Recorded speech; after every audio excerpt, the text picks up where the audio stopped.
morning/afternoon, everybody. Good to have you. This is weird because I'm just going to talk to your phones and we're right here.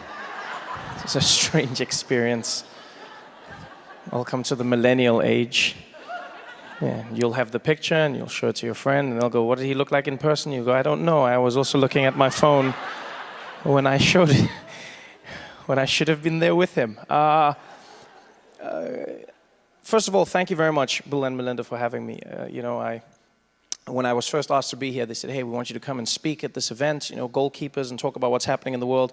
And I looked through all of the people who were speaking and I said, but I have nothing. I do not have a fridge that can change lives. I do not have a plan to eradicate HIV in South Africa and in Southern Africa and the rest of the continent.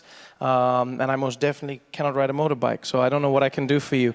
Bill just said, just come and share your thoughts, your stories, your ideas. And I guess that's how I process information. That's how I process my world. So I'll tell you a little bit about myself and why goalkeepers mean so much to me. So in case you don't know me, my name is Trevor Noah.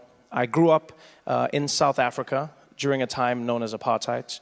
And for those who don't know, apartheid was a system of laws which made it illegal for black people and white people to integrate with each other, amongst other things.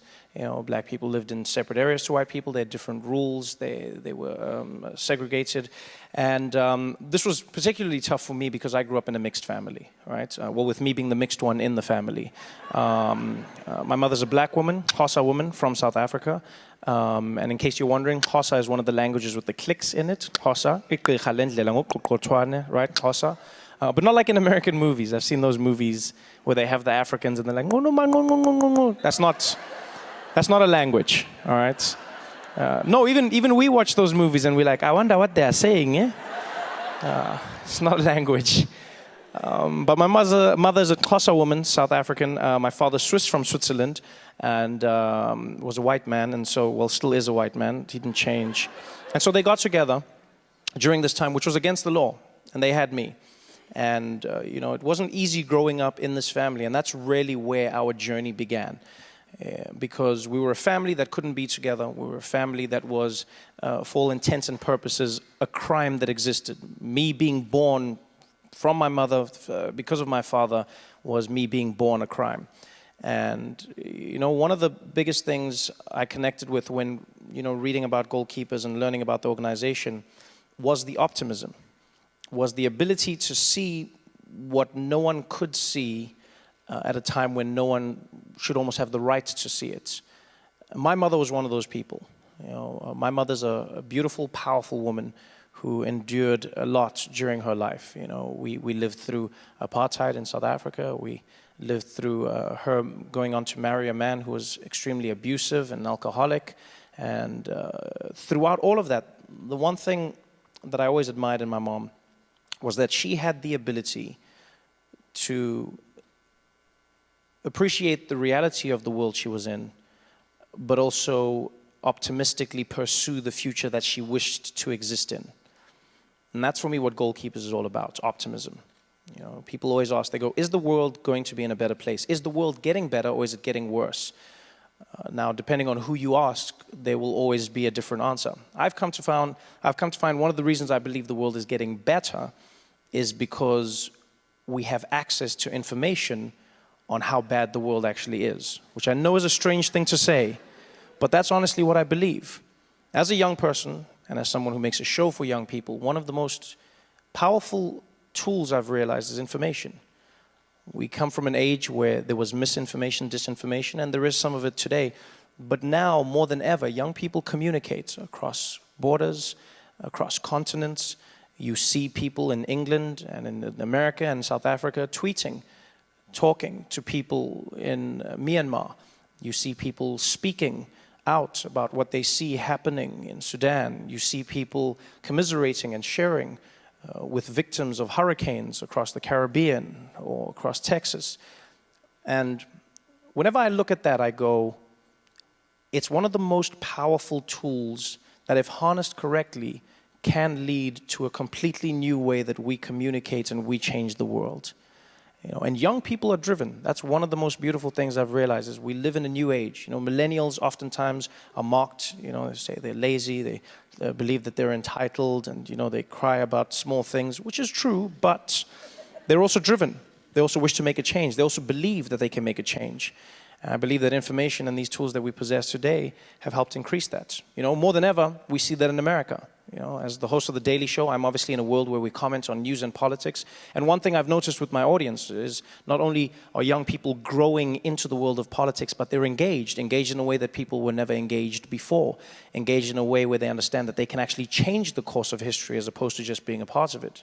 It's a beautiful experience to see that's taking place across continents. In my home country, South Africa, we see the same thing. Young people standing up and saying, we don't accept the status quo. We can change our destiny. We can change the future. We can be a part of this world. And essentially, that's what's happening in America right now. You feel it.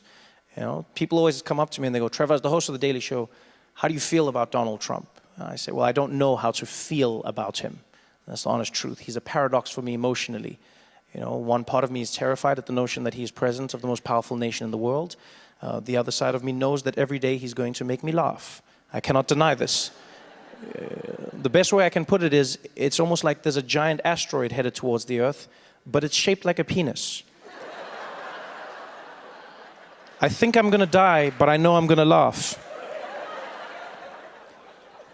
And this is a tough place to be in, because you have to process the very real situation that you are in, and that is a dangerous one. But at the same time, you can acknowledge that when you laugh, you're not controlled by fear. And that's something that I've always lived with in my life, in my family. My mother always said to me, she said, when we're laughing, we're not afraid.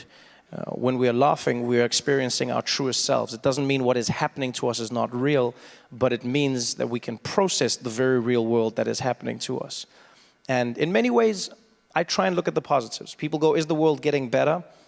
I go, I believe it's always getting better, but in many ways, the world is like the body. You cannot see the change when you look at it every single day, but if you take snapshots, you can see how things are getting better. You can also see how some things are getting worse. Climate change is one of those. And that's where young people are stepping up and saying, hey, hurricanes are a good example. The intensity of these once-in-a-lifetime events has increased. Maybe it's time to do something. Young people are speaking up. Donald Trump is doing that. People are speaking up. They're engaging like never before. For the first time in history, we're living through a time period where we're learning about the presidency at the same time as the president, which is engaging people like never before. You wake up, you read the newspaper, and you go, I've never knew this before. And somewhere at that exact same moment, the president is reading that same newspaper, saying the exact same thing. And that for me is exciting. Is it scary? Yes. But most exciting things are scary. But honestly, I saw it over the last few weeks. And I mean, it's still unfolding now. You have, Hurricane Maria, which is wreaking havoc and moving, to Puerto Rico now. And we're seeing the devastation. But we've also seen the giving. I was touched by how many people, even on our show, reached out. And there is an opportunity for everyone to become a goalkeeper, which is what excites me.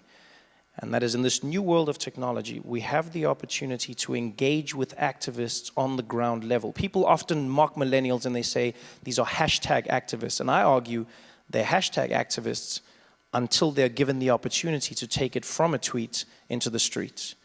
And so I urge every single one of you in this room, if you have the power, if you have the ability, if you have the information or the knowledge, take these people up on what they're offering. They're energized, they're optimistic, they're powerful beyond all measure. And I'm proud to say that I'm one of them. I'm a millennial, and by proxy, I hope to be a goalkeeper. Thank you very much for having me, and congratulations on everything today.